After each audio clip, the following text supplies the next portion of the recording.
Hey, this is Eric Gamble. Today we're going to be showing you how to do a tile install. We're going to start by tearing up some old tile, and we'll walk you through the steps as we go.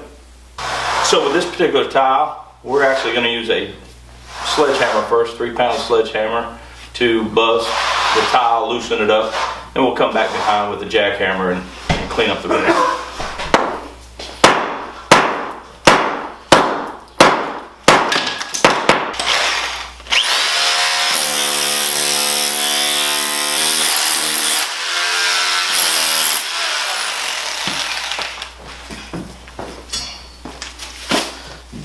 It's real important to make sure that you got a smooth surface and that the surface that you're working with is free of any dust, sheetrock dust, paint, or anything that could have been dropped or spilled onto the floor.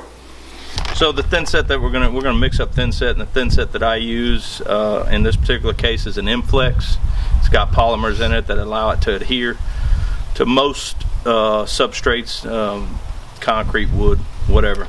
So it's real important. The mixing of this thin set is actually one of the most important parts of the job. If you don't get the consistency correct, could weaken the integrity of the bond. Also, make sure that when you're mixing your thin set up, that you only mix the amount that you can use and the amount of time before it dries out. So smaller increments are a lot better.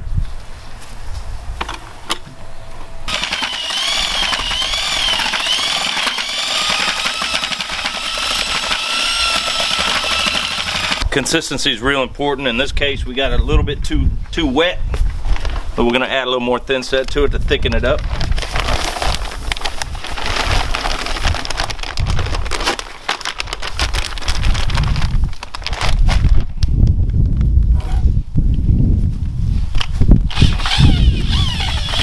Okay, so now that we've got the floor smooth and ready to lay tile, we need to establish a reference point to start. And in this particular case, we're going to pull from the baseboard, and I'm actually going to use a laser or a chalk line to get us our first course straight.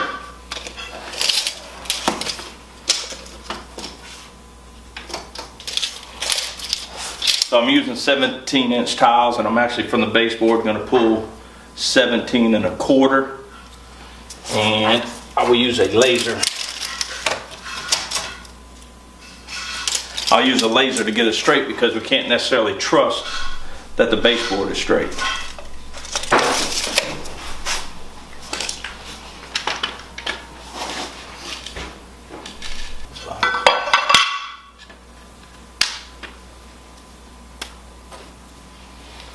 Alright, so that's going to be our starting point. Alright, so what we're going to do now is just apply the thin set. I'm using a 1/2 inch by 1/2 inch trowel.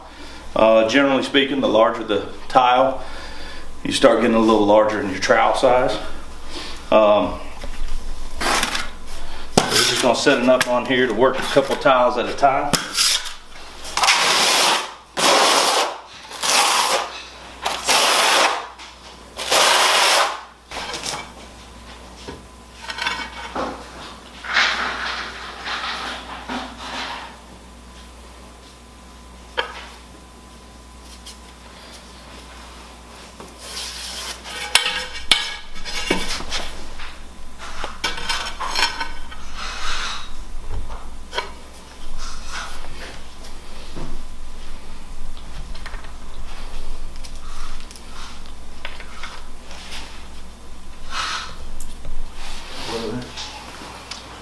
Alright, so what we've done is we've started on our starting point, our tile on our starting point, our first tile.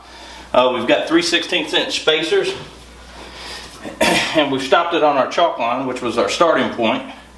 And what we're going to continue to do is just space each tile 3/16, and after I get about 3 tiles laid, I actually go back and level the tiles and press them just a little bit so they adhere to their substrate.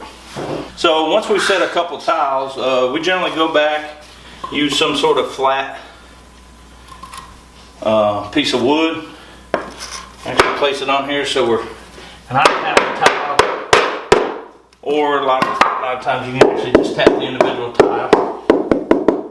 You don't want to tap too hard and press it and get it unlevel with the rest of the tile, because you want to ensure that you've got a smooth finish here.